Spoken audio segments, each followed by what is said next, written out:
ಕೊಲ್ಲಿ ದೇಶಗಳಲ್ಲಿ ಸಂಘರ್ಷ ನಡೆಯುತ್ತಿರುವ ಹಿನ್ನೆಲೆಯಲ್ಲಿ ಅರಬ್ ರಾಷ್ಟ್ರಗಳಲ್ಲಿ ಸಿಲುಕಿರುವ ಕನ್ನಡಿಗರನ್ನು ತೊಂದರೆಯಾಗದಂತೆ ವಾಪಸ್ ಕರೆತರಲು ರಾಜ್ಯ ಸರ್ಕಾರ ವಿದೇಶಾಂಗ ಸಚಿವಾಲಯದೊಂದಿಗೆ ನಿರಂತರ ಸಂಪರ್ಕದಲ್ಲಿ ಇದೆ ಎಂದು ಮುಖ್ಯಮಂತ್ರಿ ಸಿದ್ದರಾಮಯ್ಯ ಶಿವಮೊಗ್ಗದಲ್ಲಿ ಇಂದು ಹೇಳಿದ್ದಾರೆ.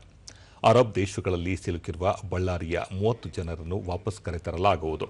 ಅರಬ್ ರಾಷ್ಟ್ರಗಳಲ್ಲಿ ವಾಸಿಸುತ್ತಿರುವ ಕನ್ನಡಿಗರ ಸುರಕ್ಷತೆ ಬಗ್ಗೆ ಮುಖ್ಯ ಕಾರ್ಯದರ್ಶಿ, ಸ್ಥಾನಿಕ ಆಯುಕ್ತರೊಂದಿಗೆ ಚರ್ಚೆ ನಡೆಸಲಾಗಿದೆ.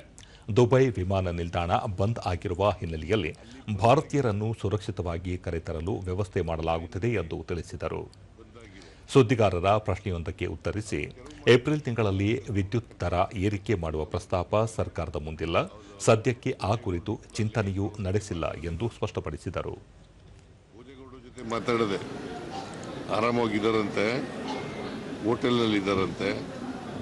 ಅದರಿಂದ ಇದಾದ ಮೇಲೆ ನಾವು ಇವ್ರ ಜೊತೆಲೂ ಟಚ್ನಲ್ಲಿದ್ದೀವಿ. ವಿದೇಶಾಂಗ ಸಚಿವಾಲಯ ಸೊ ಅದರಿಂದ ನಾವು ಯಾರಿಗೂ ತೊಂದರೆ ಆಗದ ರೀತಿಯಲ್ಲಿ ಸುರಕ್ಷಿತವಾಗಿ ಕರ್ಕೊಂಡ್ಬರ್ತಕ್ಕಂಥ ಪ್ರಯತ್ನವನ್ನು ಮಾಡ್ತಾ ಇದ್ದೀವಿ. ಎಲ್ಲರೂ ಕನ್ನಡಿಗರು, ಬಳ್ಳಾರಿಯವರು 35 ಜನನೇ ಎಷ್ಟು ಜನ ಇದ್ದಾರೆ.